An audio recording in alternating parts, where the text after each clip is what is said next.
Not going to go into immediately now. Minister, firstly, thank you for your patience and explaining the definition of immediately so many times according to you. I'm going to jump to something that we haven't actually spoken about that much today, and that is the irregularity of the Medicare 24 contract. I want to firstly start by asking you when you first picked up on the irregularity regarding the Medicare 24 contract, so that for the record. And is it something that your office discovered internally, or is it something that came to your attention otherwise? On the 20th of December last year, we were due to fly from Cape Town to Durban. And when I left the house where I stay, I then read in my cell phone and found an article written by News 24. And it caught my eyes because there was SAPS, then there was a contract, as you mentioned it. So I read the whole article. It was freely available. And the way it was written, it looked factual. I mean, that's the impression I got. And then on our way with the National Commission and other people, I then shared the article with the National Chair, with the National Commissioner. I gave him my cell to say, are you aware of this, National Commissioner? And he read it. And he said, yeah, no, I know about this, and I did check whether everything was done properly. And the people said, yes, it was done properly, and then, or awarded properly. And then he said, but if Minister wants to get a briefing, I can organize a briefing. And then I said, please, let's organize a briefing. And indeed, that briefing was organized. Thank you, Minister.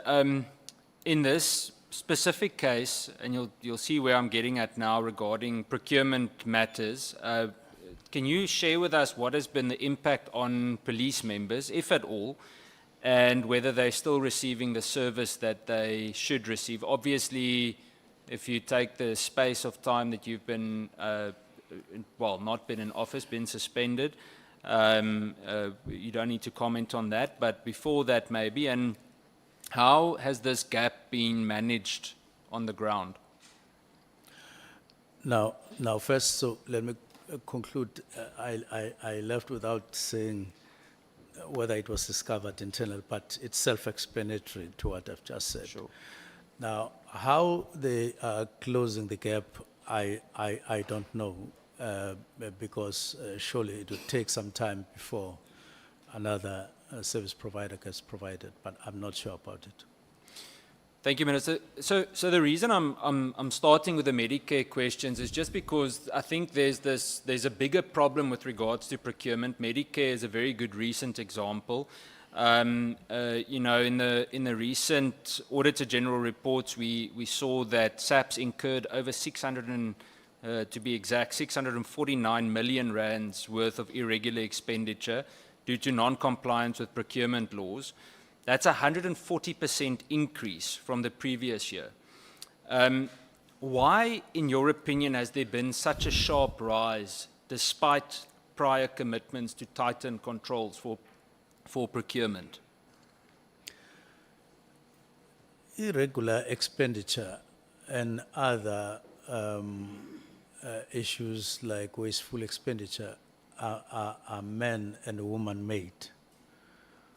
And they show, or they are an example of less than required attention to matters of procurement and finances generally. It means that there's something that SAPS are not doing and doing properly in terms of accounting for the finances of the department. There is no other explanation, because irregular expenditure doesn't come from anywhere. It comes from your hands, the way you handle money and the way you follow compliances. If you don't comply with prescripts of the PFMA, then that's a problem.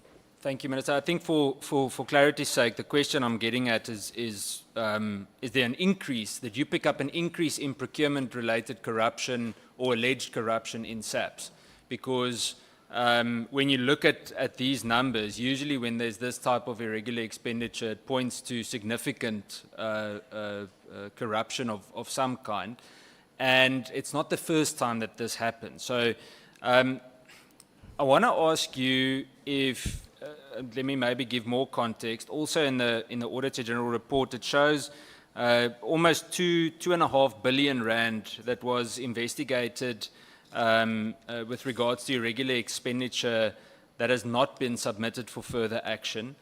But I want to refer to a report from the SIU from it's probably around 2022, 2023, that was presented to you and I believe your special advisor as well, regarding SAP's PPE procurement during the COVID-19 period. Before I continue with the questions, are you aware of that report? I'm aware of the report. So Minister, the SIU investigation that was placed before you confirms that Mr. Molefi Fani, who I believe is currently, or he was Mr. Molefi Fani, at Treasury. He is now the Divisional Commissioner of Supply Chain Management in SAPS, was implicated in irregular SAPS PPE procurement during his tenure as the Chief Procurement Officer at National Treasury. You've been in office now for quite a few months. Obviously, we exclude the last month or two, and you're aware of these findings. What did you do to take steps in terms of Lieutenant General Fani being implicated in this significant corruption? First, your first question that that deals with issues of irregularities and so on, whether it is a trend. This tender alone and the irregularities that accompanied it as it was awarded are quite a worrying factor, looking at the figure, 360 million. It's not a small thing, and whoever would have approved it would have applied their mind and would have crossed all the T's and put all the dots on the I's and so on. Similarly, it was not done. Now, I'm aware of the SIU report. I'm aware of its pointers. It's a matter that the accounting officer is aware of.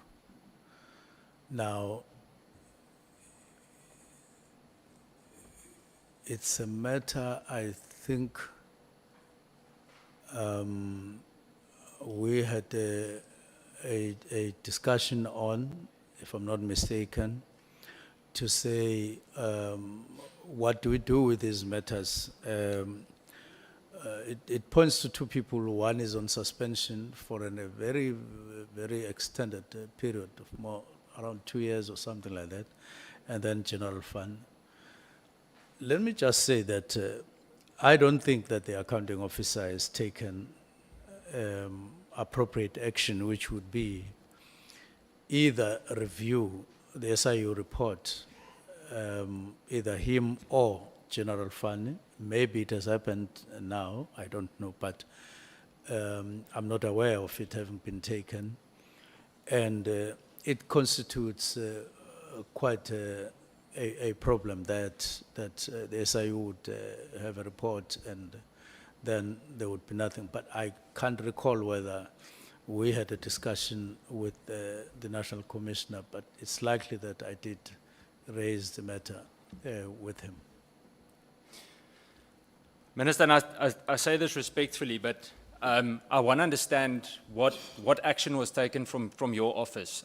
You must understand, from my point of view, Firstly, we're running up to the BRRR process now in Parliament. We've got annual reports coming up. How do we grant any form of budget review or support any kind of budget review when we know that character is being implicated? I mean, the amount of money that we're speaking of with this specific case, I think it's close to 560 million rand. So it's not a small amount of money, it's significant. And, well, it should be seen as significant if it's a smaller amount as well.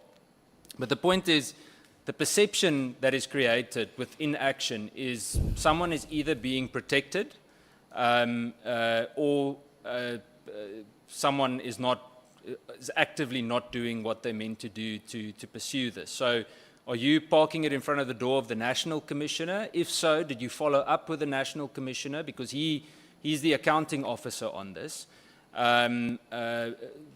Enlighten us, please.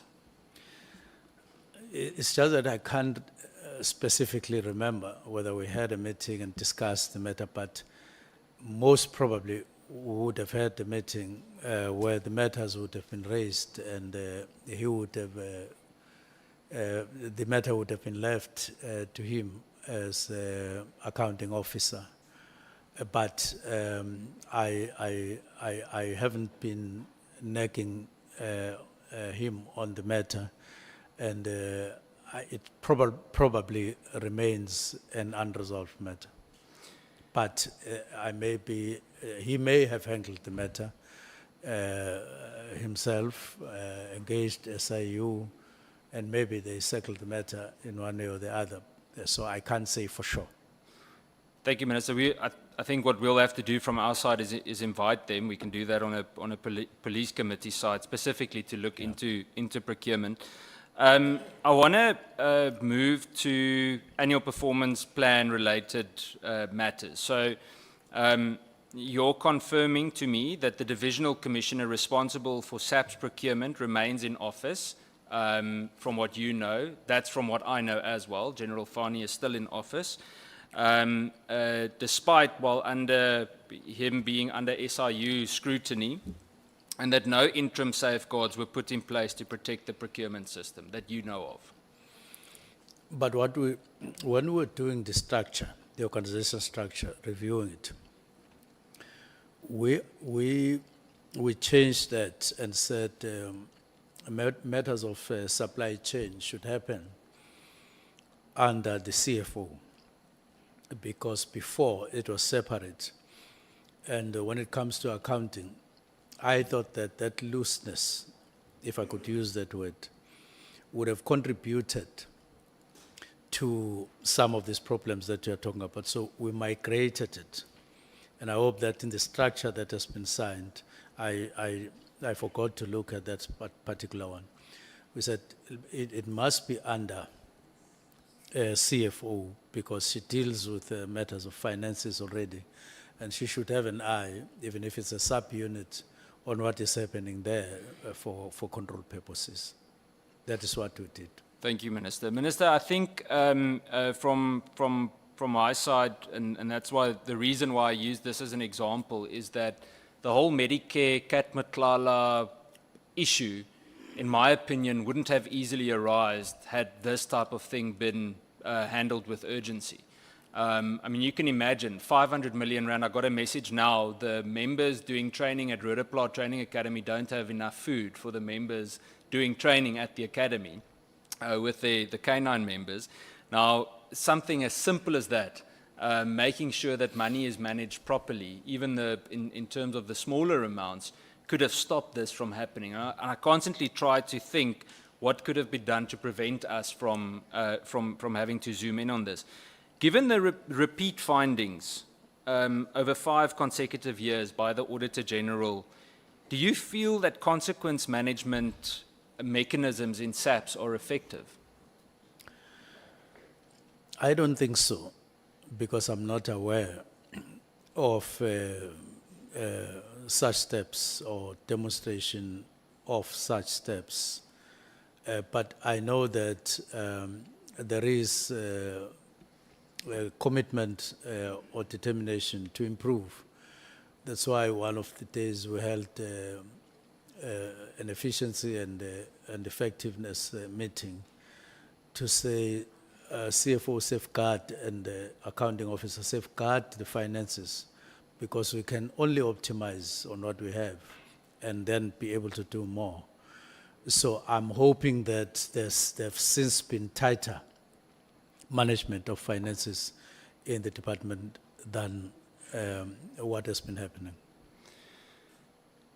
So, Minister, now it comes to, and you can tell me if it's a mistake on your end or not, but in terms of the strategic plan and annual performance plan of SAPS, you signed on it, and there was specific mention of the professionalization of SAPS as one, and the eradication of corruption in SAPS. So, as two, let's call them flagship priorities for or during your tenure, how do you reconcile those commitments with the failure from your office against a senior SAPS official like Lieutenant General Fani, to a certain extent Lieutenant General Vuma, who's been on suspension for a very, very long time? How do you reconcile those written commitments with these procurement irregularities shown in the SIU investigation? I want to understand if your anti-corruption agenda is real, and if it is, why is it so slow? Now, we were meant, as we started right to the end of the year and beginning of the year, to really focus, even though at the risk of operational vis-a-vis whatever ministerial powers. But it's something that you can't help in the light of those questions which we come across in Parliament. That's why I'm talking about one coin and two sides. It becomes inevitable that you engage, and depending on the response, matters become urgent, actions become drastic. It's one case, but we were meant to focus our attention on management of finance. And I think capacity is there to improve drastically on this. It's not like it's not there, but somehow it requires closer supervision, much more serious supervision, including from the side of the ministry, as opposed to saying, well, accounting officer is there and you leave it like that, because when things go wrong, he is not the only one. Questions like these ones come up and we're in a corner. And therefore, we were meant to follow up on those points in our strategic plan, and particularly in our annual performance plan. Thank you, Minister. I've got one more question regarding this. I want to understand, if we're speaking about professionalizing the police, in my opinion, it starts with integrity, and specifically integrity in leadership appointments. That's the most critical. We can't expect things on ground level to change if we've got questionable characters leading, supposedly leading in office. I would like to understand what message, according to you, does it send to close to 180,000 SAPS members, including administration, obviously, if a senior official, actually in this case several senior officials, are linked to procurement fraud and they remain in charge of those divisions? What message does that send in terms of accountability? It does affect it lower, pointing to a lower direction rather than upwards. In other words, it doesn't inspire, it doesn't demonstrate that you are serious about these matters. And for that to be in place, you need to be one. You need to believe in one thing, all of you, ministry and top management of SAPS, that there needs to be changes and they need to be taken seriously. And that is what, rather than going on and on, taking things for granted, especially with the fortunes of, on the financial side, decreasing as it's happening, and we're more and more getting to be found wanting in terms of the quality of service, in some cases services itself. Like, you are quoting one example. It doesn't look good that there would be such and so on, but don't forget that I'm on leave. I don't want to get on matters when the acting minister is there, but generally speaking, that's not inspiring. Fair, thank you, Minister. Minister, in terms of this whole procurement issue, I think that something that is frustrating to us is that we've really come to a point where we constantly hear the answer. We've actually heard this. General Sabia also pointed to that. The impression is created that we're okay with the current management structure. There are just minor oversight things that need to, let me make it clearer. We're okay with the individuals in senior management positions, and that there are, minor oversight functions that need to be improved. But I want to hear from you. Do you think it's time for the changing of the guard? Is it necessary for the South African Police Service, let's say the top 10, to be audited and possibly replaced?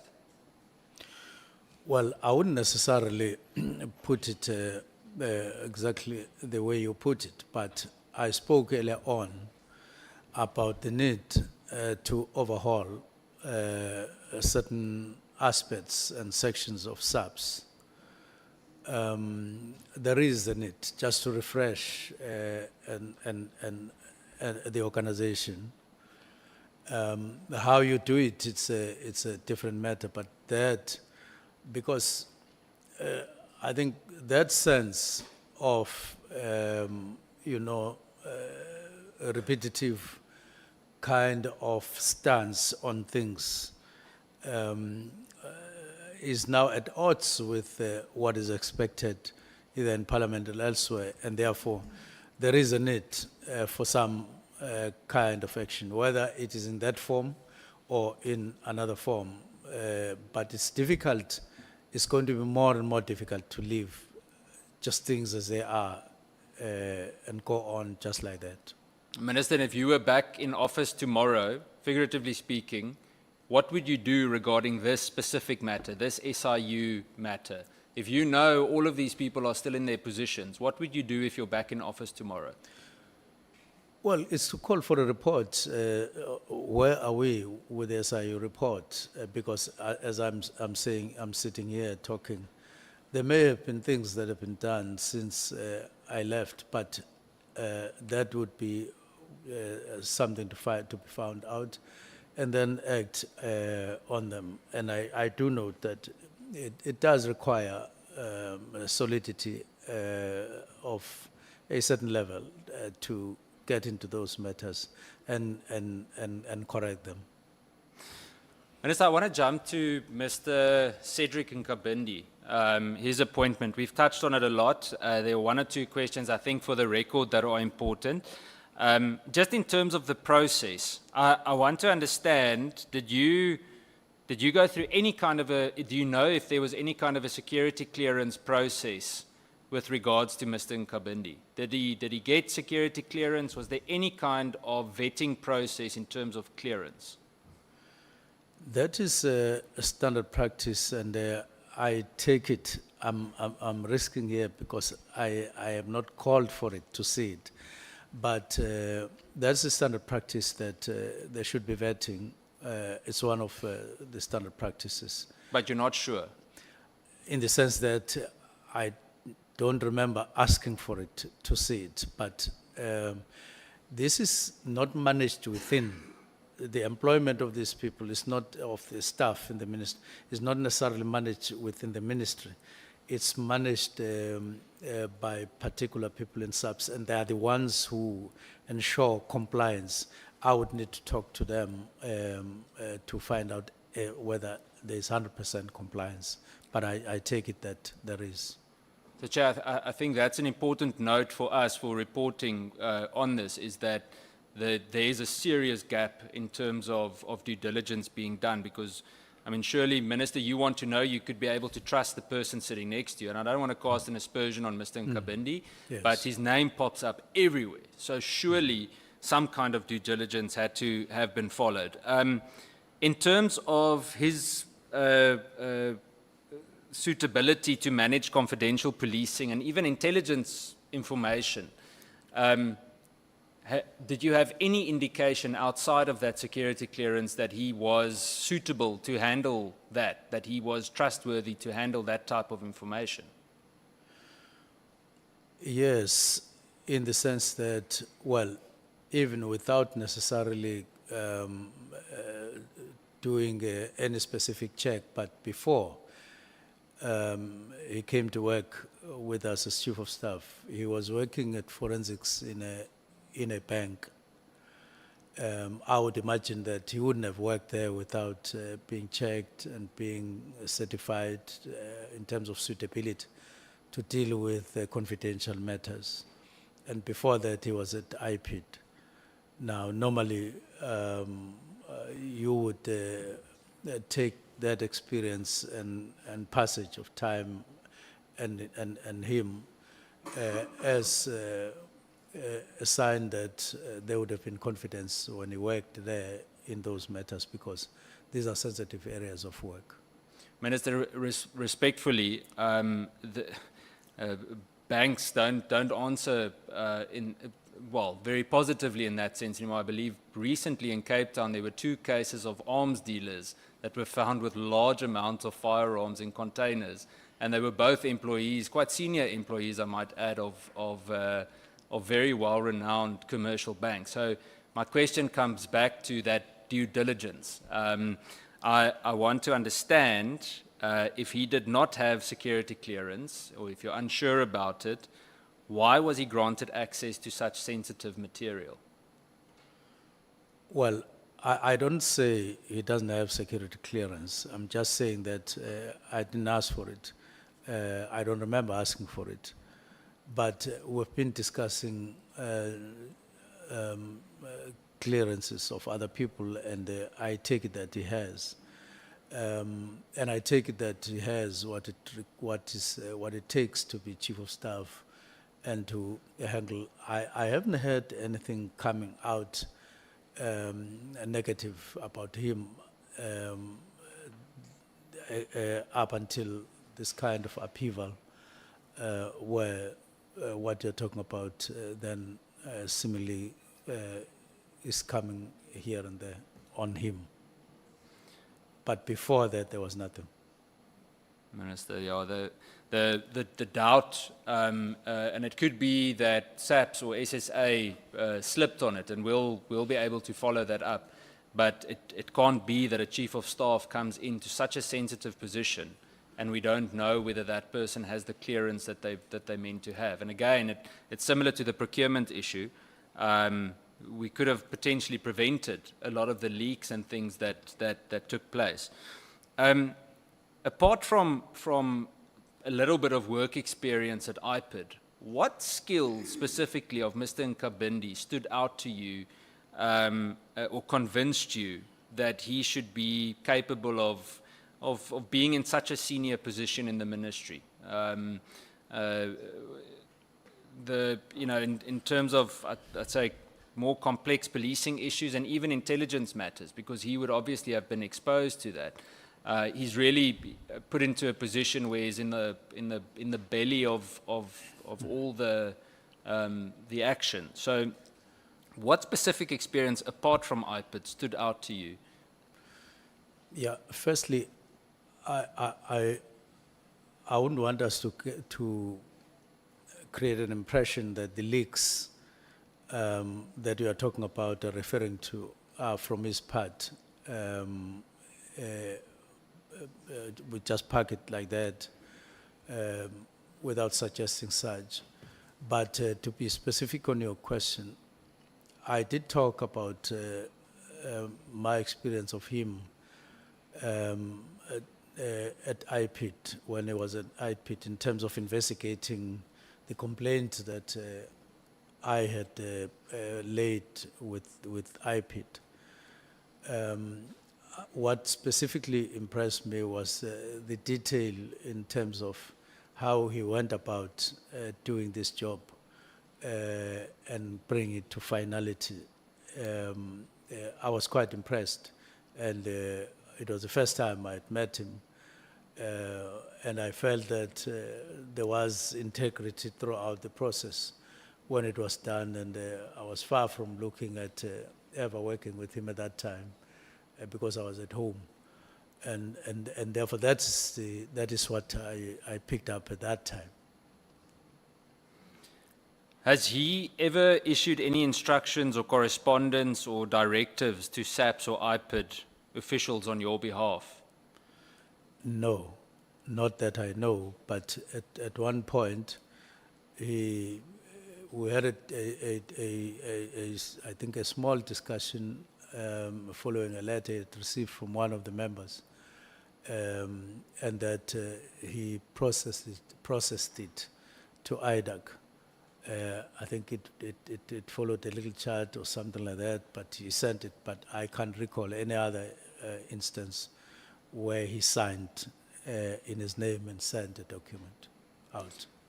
And Minister, was he involved in any way in the drafting or the timing? I understand that you went and gave the closing of the Pktt thought at home and so on, but did he play any role in the drafting or the timing or communication of the letter to disband the Pktt? No, he just relayed things as I gave it to him. Have you received, sent to special advisor? Have you received, now you can then send it to specific people as indicated. So Minister... So it didn't play any role in drafting. Okay.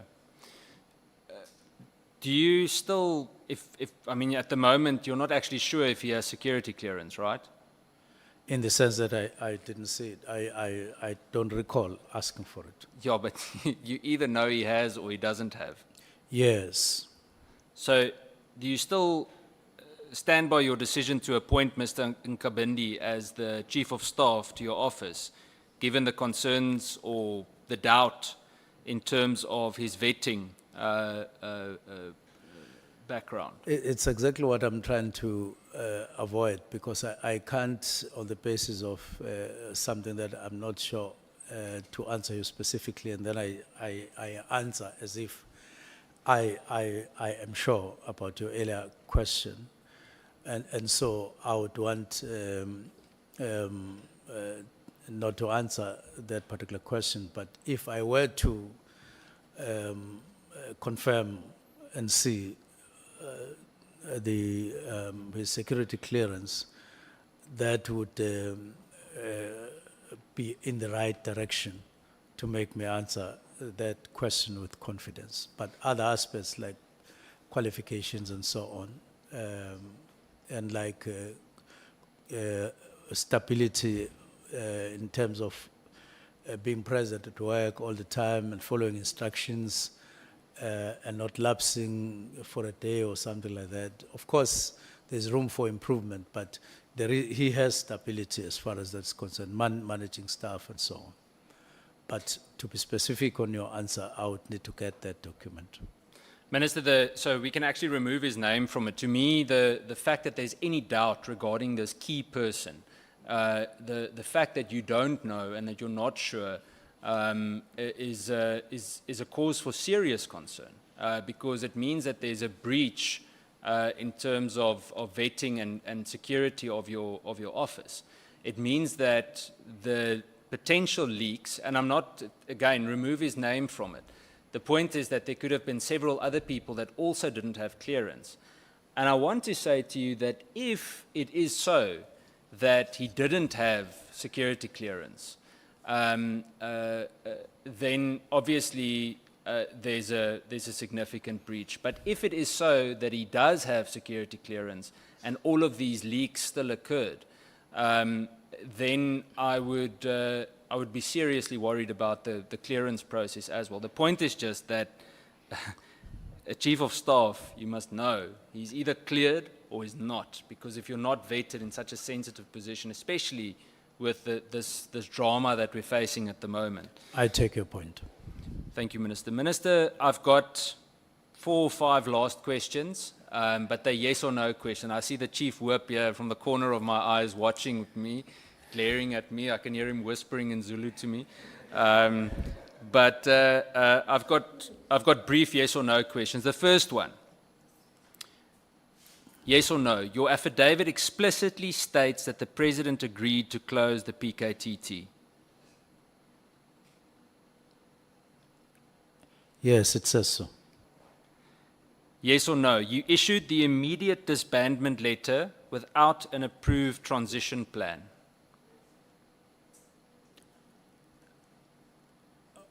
Well,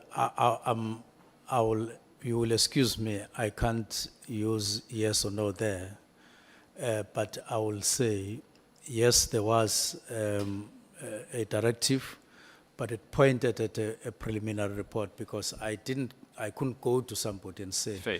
give me a transitional plan before I did that.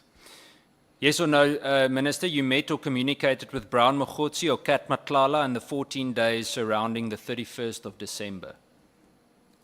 I definitely didn't communicate with Mchunu on the 31st. I haven't seen that. Thank you, Minister. Yes or no, you will submit your devices, or you will be willing to submit your devices for independent forensic review? I would be more than willing to do so. And there's absolutely no reason why I shouldn't be willing to do so. Then the last 2, Minister, yes or no, you personally appointed Cedric and Inabendi without security clearance at the time?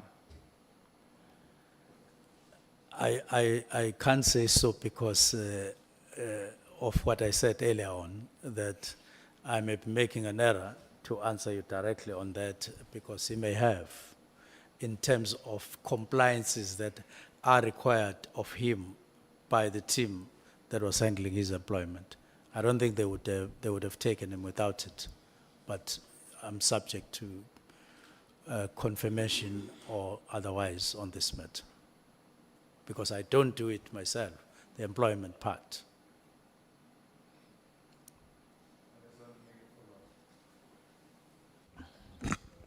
Let's check with Honorable Cameron, because he was concluding. Yeah, then. just on the question before of handing over the gadgets to whatever independent, you are willing to hand over the gadgets even to the police who were turned away